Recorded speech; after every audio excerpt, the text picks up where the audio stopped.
Just we jumped right back in the game. The second inning.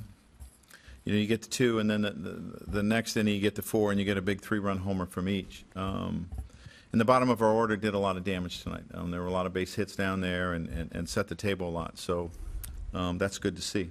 In that 4-run third inning, you had the Beltran homer and you had the Ichiro home run. What did you see from those 2 at-bats? They just got good pitches to hit. They got pitches up in the zone. And Burley is the master at deception, getting you to chase, getting you to be anxious. And we just did a good job of being patient and getting good pitches to hit. Ichiro has almost 60 at-bats career against Burley and is hitting over 400 against a guy with a very solid career. How do you explain that? Well, Ich's is a pretty good hitter. I mean, he's been a good hitter for a long time. I mean, you think about how many hits he has in the time that he's been, in the United States. It's pretty incredible. But he sees him well. And then after the 3-run first, what kind of adjustments did Kuroda make? He just fought. He just fought all night because I didn't think he had a good command of his fastball tonight for whatever reason. And the velocity was good. He just struggled with the command of his sinker, and he just fought through it is what he did. He's usually a guy who, when you talk about him, you remark on his intelligence. The 2 at-bats to Bautista, the 3-0 pitch, was that too good of a 3-0 pitch? And then in the other at-bat where he hits the home run, he's got an open base. Could he take a different approach in those at-bats? Well, I mean, there's never a time where you're trying to give him too good of a pitch to hit. It just sometimes goes there. I once had a pitcher tell me that he didn't have a Nintendo controller in his hand when he was letting it go, even though they usually have pretty decent control. So he just made a couple mistakes is what he did, and Bautista didn't miss him. Ron. Over the last decade, why do you think your lineup matches up so well against Burley?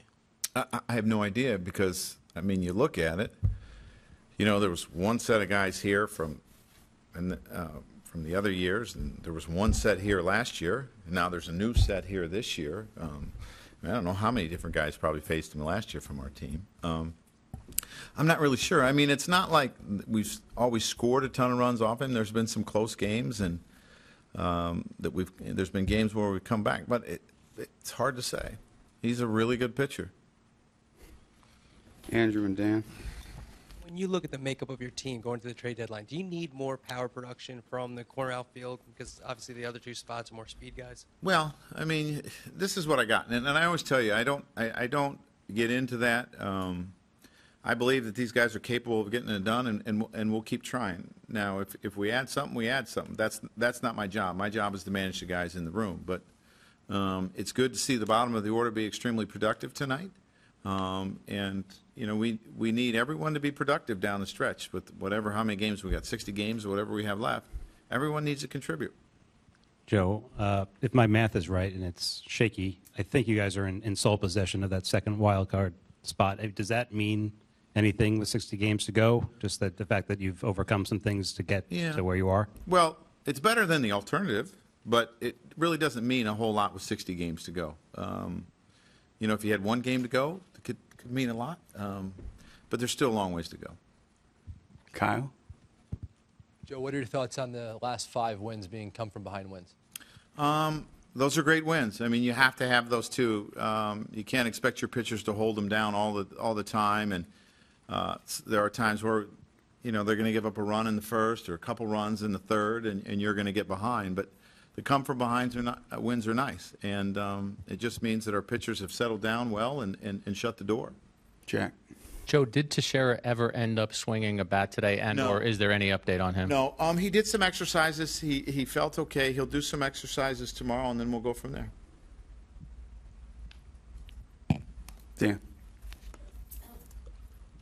He said he was hoping for Sunday. Is that realistic? To what? Play. He was? Yeah, I don't think that's probably realistic because he's going to have to take some BP first. But he is getting better. That's the good thing, and he'll do exercise. He ran today, and he did some slow rotation exercises, basically. He'll do that again tomorrow.